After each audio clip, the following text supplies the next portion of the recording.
The doctor will see you now.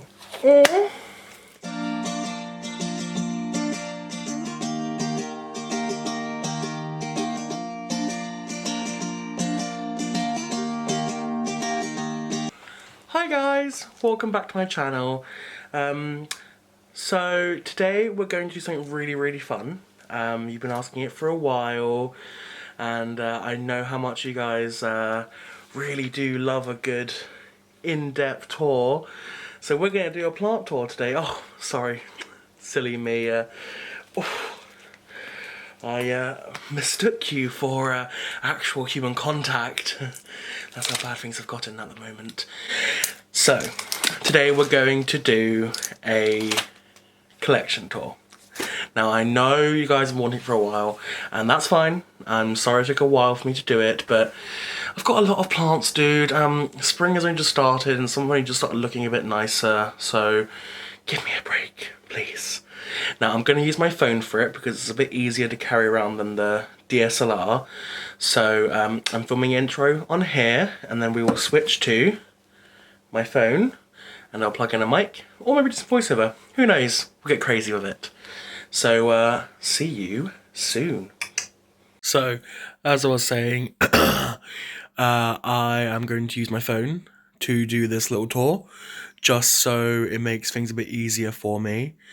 So starting off, this area was originally supposed to just be for terrariums, but that didn't really work out because some other things kind of crept in. I ended up putting some peps up there and propagation pots, and yeah, so a couple terrariums, pepperoni terrariums, some jewel orchid terrariums with some Paleonias. This was an impulse terrarium with Aspenium, Fittonia, Ficus pumila, Peperomia prostrata, and Selaginellas. There's that crazy pest fern that keeps appearing in my moss pots, but I figured I'd grow it out, see what it is really. There's a larger version of it in the centipede tank, so I'm fairly certain it's some kind of adiantium. There's my fishbowl terrarium, which was kind of just a need because I needed to free up some space in my seedling trays. So I threw a bunch of plants in here. There is like Maranta, Selaginella, there's a Alocasia amazonica, Peperomia, Caparata Milano, Paleonia repens, which is really getting beautiful in the high humidity. But yeah, I keep it covered. Once things are really well established in a few months, I might try uncovering it or acclimating it, but I don't know, man. It grows really well in the high humidity. Everything looks really happy, so I think I'll probably just leave it and try and find a glass top that fits. Actually, I've got this one. Let's just test that out. Oh, no way. Oh, fantastic. Okay, well, done. So, that is my Cissus striata, my newest addition to my Cissus collection, next to my young Syngonium rufophyllum. I don't know if you can see that deep red. We have String of Pearls, which kind of just cascades down. A little Mossarium with some, Java moss and Selaginellas, and some pillow moss. Struggling lavender, Ficus elastica teneki, a Schlumbergera, neon pothos. There's a Ludisia discolor and another golden pothos. There's Iris's tank, and I think it's a pink splash or pink neon Syngonium podophyllum. Down here is just a little sealed Pelade oppressor terrarium with some Java moss that I'm just experimenting with. This is the main grow area, and I know it can be quite daunting when you first look at it, but trust me, it's not that bad. So this is a Chrysula ovata. I think it's called like monstrose form, or I think Nicole from My Clean Leaves calls it Shrek ears, but I'm not sure. There's my deadly nightshade seedlings coming through. A struggling sempervivum, some biophytum sensitivum seedlings and cuttings. My dwarf Australasian sundews, or pygmy sundews, are doing fantastic. There's my grow dome or grow box, seedling box, whatever you want to call it. There's some nepenthes in there. There's some epiphyllums, some succulents, some peperomia, some peleonias. There's another mystery fern that grew out of my moss that I'm just finding out what it is. There's a alocasia black velvet in the back there, just still dormant. I'm trying to get it to re-emerge. There's my big mother Macodes petala. She has her own bell jar, my biggest bell jar, all to herself. There's a Monstera standeliana albo variegata with a really nice white variegation, putting out some funky leaves because I've just changed its position. There's a begonia barre in that small bell jar. My peperomia albovetata piccolo banda, some Macodes petala cuttings, some more cuttings, and some even more cuttings. My Nectocylus is there. The little house terrarium that I made last year, which is fully established. The Peperomia prostrata is absolutely engulfing this terrarium. It does not want to stop. There are my bromeliads, so all the Neurogelias that I have, as well as baby Quisnalia. Big mother Quisnalia is back there. This is the Aeroid terrarium. It's just the IKEA greenhouse with leca at the bottom. And it holds about 60 to 70% humidity, not as high as I would like, but everyone's putting out new leaves across the board, so can't be doing that bad of a job. I'll actually just give you a peek inside, because this is probably where most of the rarest elements of my collection live, like the Philodendron melanochrysum, Brantianum, the pink princesses, the more Macodes cuttings, the Philodendron bellmarks variegata, a Cissus discolor cutting. There is Philodendron pedatums. There is the unknown Philodendron from Costa Rica. But yeah, kind of like to keep things very humid in there for them, as it keeps them nice and happy. Also, don't give them too intense of a light, just because it really dries out the terrarium, and all the plants in there prefer kind of medium bright light anyway.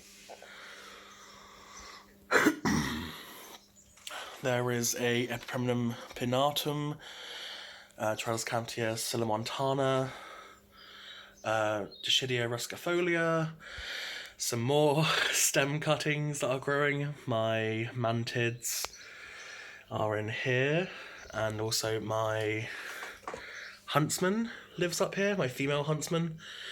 Some stick insect eggs. The reason they're up there is because it's a little bit warmer above the LED light, so they get to enjoy that.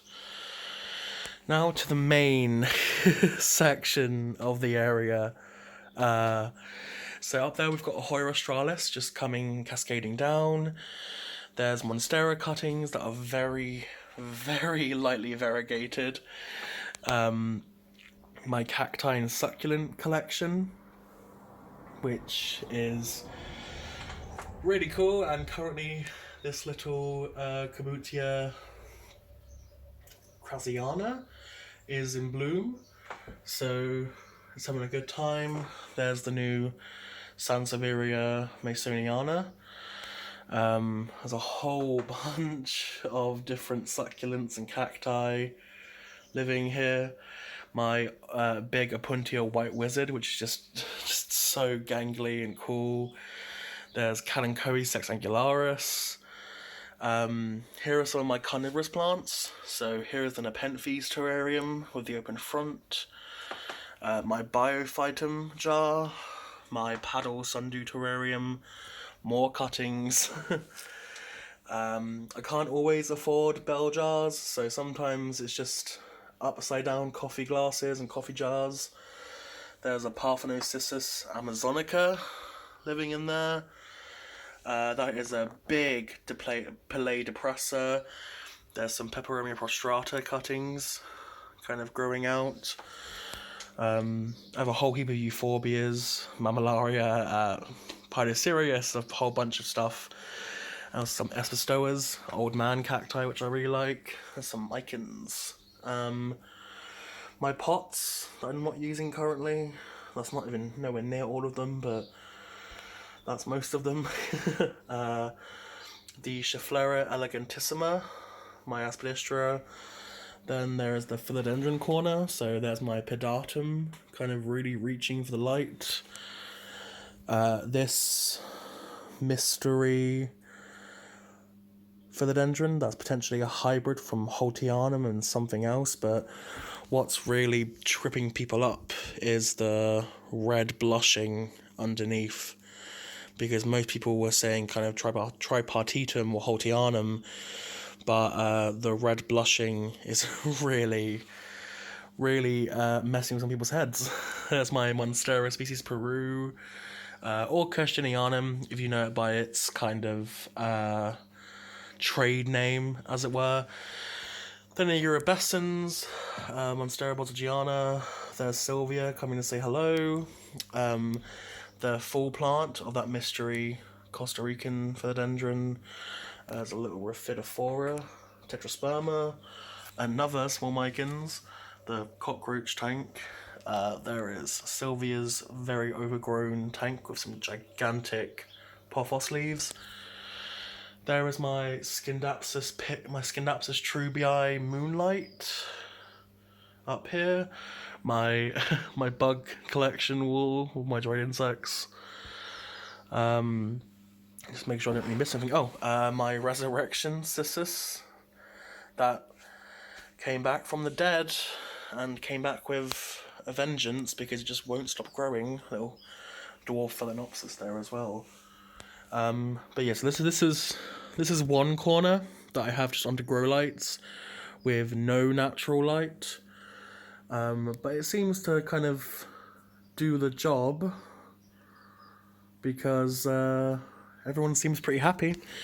I sometimes get some funky growth if things aren't getting enough light, and I do keep this on probably about 18 hours a day, if not longer, just because a lot of these plants are really high light requirements, and I don't want to take any chances with them. So yeah, we'll move on to the next section. So here is my only window in my bedroom. I have it pretty full of all kinds of stuff. So struggling Schomburgera.